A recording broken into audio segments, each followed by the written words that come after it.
Covert is a game for 2 to 4 players in which each player is an agency of spies. Each player wants to move their spies around the map and equip them to complete missions to earn victory points.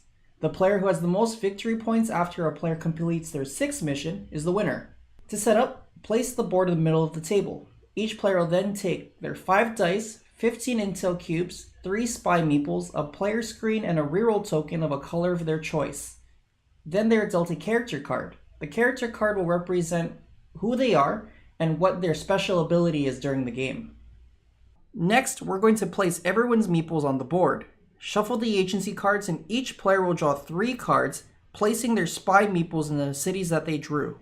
Once all the spies are in place, shuffle the cards back into the agency deck and deal each player 2 cards.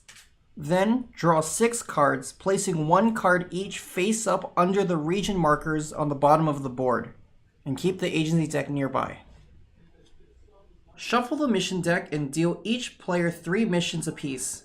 Each player will choose 2 of the missions they want to keep, and places the last one at the bottom of the deck. Place the kept mission cards behind your player screen. Draw 3 mission cards and place them face up near the board, and place the deck next to them. Each player receives 2 code cards. Cut the deck into 2 separate decks of even size, and place them code side up near the board. The players will keep their code cards behind their screen as well. Mix up the cipher tokens and place them on the decoder on the board in 2 lines of 6 tiles each. Place the turn order tokens near the board. You'll need one for each player in the game. Return any unused tokens to the box, you won't need them. All of the special operation tokens go into the bag and keep it within reach of all players. To determine turn order, all players can either roll off, or you can be like us and have a contest to see who can say, "I'm a super secret spy," in their best Sean Connery impression. "I'm a super secret spy." Let's start playing and I'll explain everything as we go. The game is played in rounds and each round has 3 phases: roll in place, break codes, and dice resolution. The first phase is roll in place.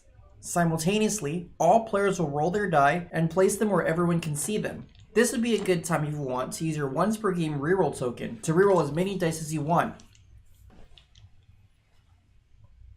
Then, starting with the first player and going clockwise, each player will take turns placing dice in one of the 4 action circles, the special operations folder, and the decoder circle. Each will come into play later in the round.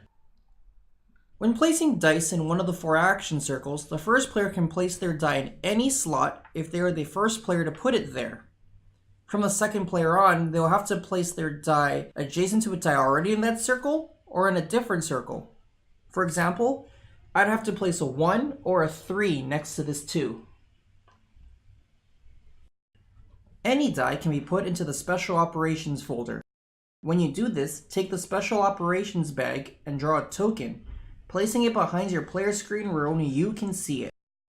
Any used special operation tokens get returned to the bag. Dice placed on the decoder will be used in the next phase, break codes. If a player does not have any more dice to place, or decides not to place any more, they can take a turn order token with the lowest number available. This will determine the turn order for the break codes and dice resolution phase.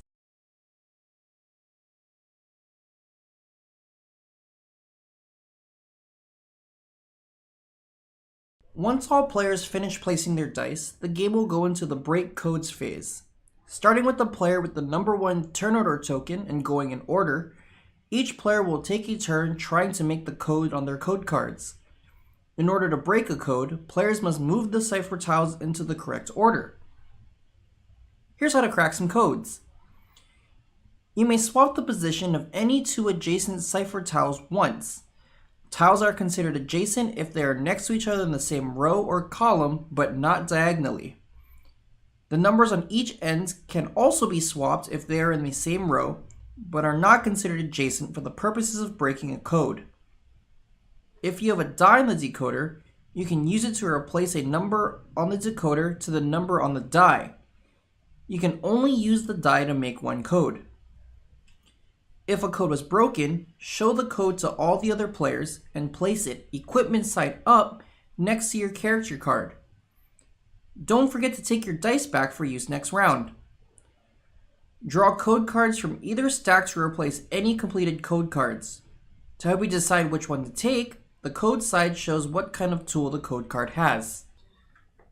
Now that all players had one chance to break codes, we move on to the dice resolution phase. This is the phase where we resolve our action dice and try to complete missions. Starting again with the player with the number 1 turn order token and going in order, each player will resolve any one action on their turn. To keep track of actions, just remove your die from the action circle as you take it. Actions can be a single die or multiple dice, depending on the action. First up, the complete mission action. In order to complete a mission, you need to meet all the requirements on a card, which may include equipment, having a spy to a specific city or region, or agency cards. Show the mission card to all their players and show them that you've met all the requirements for the mission and place the completed mission underneath your character card. Any cards that you use to complete the mission go into their respective discard piles. As a bonus, the mission card might even give a permanent bonus to complete future missions, like an equipment or a region. The second action is drawing mission cards. For every die they have on the circle, a player may draw one of the face-up mission cards or draw a mission card from the top of the deck. A player may only have 3 mission cards at any given time. If you already have 3 mission cards when you draw, you must discard one first. Refill any face-up mission cards that get taken with the top card of the deck. Third is agency cards. Like the mission card action, for every die in the circle, a player can take a face-up agency card next to the board. But in order to take one, a player must have a spy with the matching region that the card is next to. Or, the player may choose to discard 2 dice to take any agency card, or the top card of the deck. You are limited to a hand size of 7 agency cards. Agency cards have 3 different uses on them. To use them, a player states which one they are using and discards the card. One is they have an equipment on them, which can be used to help complete a mission. The second is a city, which allows you to move any one of your spies to that city. The third is a special ability, which matches the special abilities on the special operation tokens. Flying to a city and using special operations does not count as an action, so you can do these as many times as you like on your turn.